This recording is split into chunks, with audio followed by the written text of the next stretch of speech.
Au nom du Père et du Fils et du Saint-Esprit, Amen. La paix de Jésus soit dans votre maison. Salut les amis, j'espère que vous allez bien. Aujourd'hui, je vous parle du jeûne. Pas des jeunes, hein, du jeûne. Allez, il faut rire un peu là, franchement. Bon, voilà, je vous parle du jeûne parce que, toujours dans mes petites promenades sur Internet, je constate les vertus du jeûne par-ci, les vertus du jeûne par-là, le jeûne, voilà, le jeûne, jeûner. Et je trouve cela inquiétant. Pourquoi? Parce que le jeûne, jeûner pour un résultat un résultat sur sa santé, eh bien, c'est souvent un des arguments de ces pratiques. Eh bien, moi, je trouve ça dangereux. Je trouve ça dangereux parce qu'un jeûne qui n'est pas offert à Jésus, à son Père, à l'Esprit Saint, un jeûne qui n'est pas spirituel, un jeûne alimentaire, eh bien, on se lance dans quelque chose qui est dangereux et qui est risqué. Pourquoi? Déjà, la première erreur, si on a envie de jeûner, ce serait l'occasion de le faire comme l'a dit Jésus. Si vous jeûnez, cachez que vous jeûnez, mettez-vous de l'eau sur la tête, parfumez-vous la tête, ayez un visage radieux pour que personne ne sache que vous jeûnez. Voilà, c'est la préconisation que nous a donnée notre Seigneur Jésus pour un jeûne spirituel. Voilà, ne claironnez pas sur la place publique que vous êtes en train de jeûner pour le bon Dieu. C'est catastrophique. Et c'est très juste. Merci Jésus. Amen. Donc, le jeûne, pour la question du jeûne alimentaire, pourquoi c'est dangereux? Parce que quand on restreint le corps, quand on prive le corps a un réflexe de stockage. Il stocke. Donc ça fait l'effet inverse du but recherché. Et ça peut effectivement, ça mène à des dégâts. Il vaut mieux rechercher un équilibre alimentaire tout à fait simple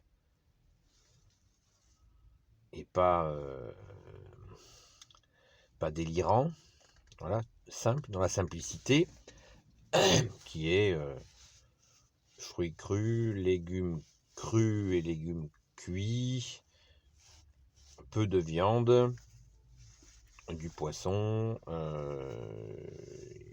alterner donc légumes cuits et légumes crus, des féculents, voilà, sans parler de 5 par jour et tout ça, ça c'est du blablabla, parce qu'il nous donne pas il n'y a pas les sous qui vont avec, hein. Donc voilà, rechercher un équilibre, un peu de fromage, privilégier les fromages de chèvre, de brebis, des choses comme ça, voilà, des choses, comme on dit, saines. Privilégier l'huile d'olive, etc., etc. Bon, bref, cette approche du jeûne physique et non spirituel, non tournée vers Jésus, est peut-être vraiment très problématique. Très très problématique. Et il faut réfléchir à l'arrière-plan. L'arrière-plan de cette incitation au jeûne n'est certainement pas un arrière-plan biblique, de la parole de Jésus. C'est un plan ascétique. Voilà, encore un gros mot. Ascétique. Ascétique vient de ascète. l'ascète, l'ascèse. L'ascèse, c'est se priver. Certains religieux, certaines personnes ont des capacités d'ascète, c'est-à-dire de se contenter presque de pain et d'eau, et dans la prière. Mais ce qu'on ne nous dit pas, c'est que les ascètes catholiques sont des personnes qui ont une dévotion, un rythme de prière. C'est quelque chose qui est très particulier et c'est pas à la portée de tout le monde. Le problème de cette culture, cette imagerie du jeûne, c'est derrière, il y a le plan bouddhiste classique que vous allez obtenir l'éveil. Vous allez obtenir l'éveil en vous privant par des privations et assis en tailleur à méditer sur rien pendant des heures. Vous allez obtenir l'illumination, ce qui est une farce. Hein. Vous obtiendrez aucune illumination. Hein. Ça, c'est garanti. C'est garanti. La lumière, c'est Jésus. Jésus est la lumière. Il est la lumière née de la lumière. Le vrai Dieu né du vrai Dieu. Vous n'obtiendrez pas l'illumination par Bouddha ou je ne sais pas qui. Ça n'existe pas. C'est juste de l'agitation cérébrale. Et pour en venir à cette idée de jeûne, l'idée qui est derrière cette histoire de jeûne, c'est bien de développer cette espèce de privation qui pourrait vous mener à une paix, une plénitude, voire cette fameuse illumination qui n'existe pas. Voilà. Donc, soyez très vigilants. Même pour le jeûne, Jésus a bien dit comment il fallait jeûner si nous jeûnons pour... c'est un jeûne spirituel. Hein. Je le répète, Jésus a dit, si vous jeûnez, que personne ne sache que vous jeûnez, afin que seul mon Père qui est aux cieux voie que vous jeûnez. Passez-vous de l'eau sur la tête, parfumez-vous la tête et gardez le sourire de façon à ne montrer à personne que vous jeûnez.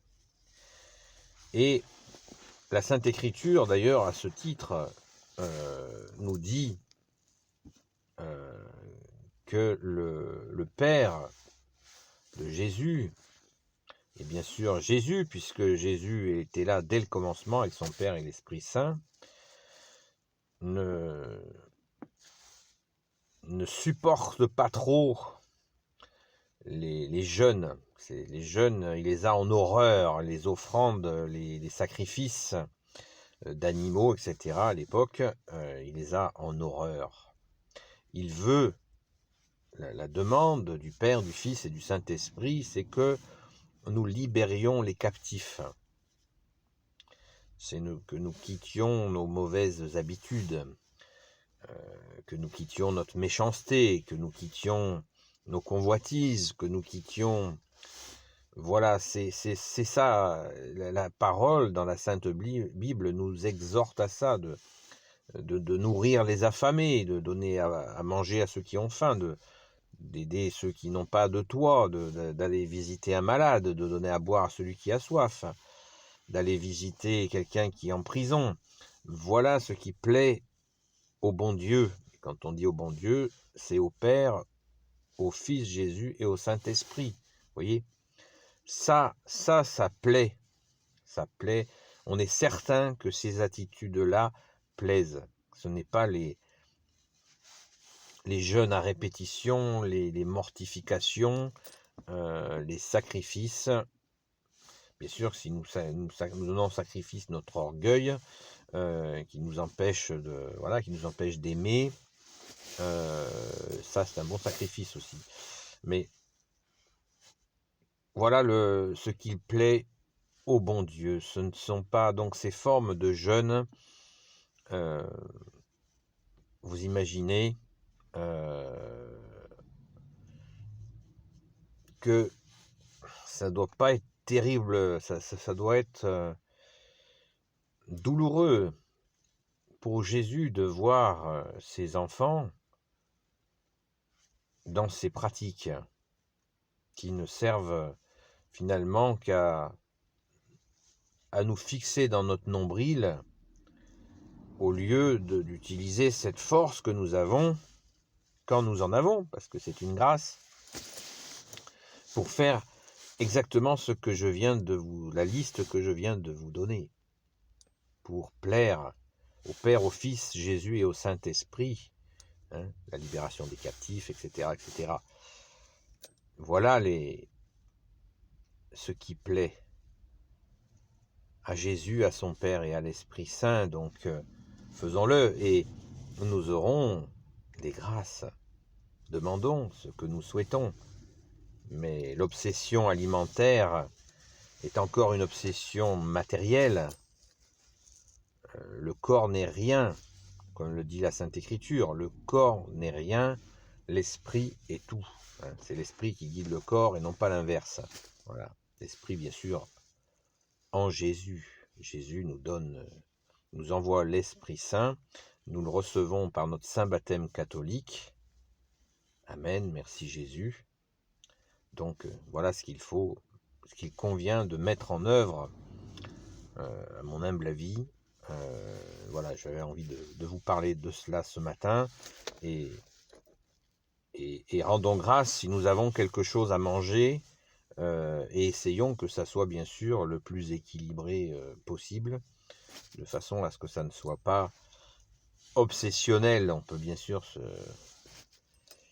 il ne faut pas faire une obsession de l'alimentation, la chercher la plus saine, la plus vivante possible, et rendre grâce d'avoir déjà quelque chose à manger, et de s'occuper, comme je vous l'ai dit dans la vidéo précédente, du royaume de Dieu et de sa justice en premier. Et tout le reste nous sera donné de surcroît. Amen. Merci Jésus. Béni soit le Père, le Fils et le Saint-Esprit, maintenant et toujours et pour l'éternité. Amen. Ô Jésus, toi qui peux tout et qui portes tout, toi le Sauveur, toi l'Emmanuel, je te confie toutes celles et ceux qui regarderont cette vidéo, ainsi que leurs proches selon ta sainte volonté. Sainte Marie, Reine des cieux, toi l'Immaculée Conception, toi qui écrases le serpent, toi qui es la lune sous tes pas. Saint Joseph, toi le juste et le saint, toi le sage, toi la terreur des démons, toi le saint gardien de l'Église. Sainte Marie-Madeleine, notre sainte patronne, et vous tous les saints et saintes amis de Jésus, je vous confie toutes celles et ceux qui regarderont cette vidéo, ainsi que leurs proches selon la volonté de Jésus. La paix de Jésus soit dans votre maison. Amen.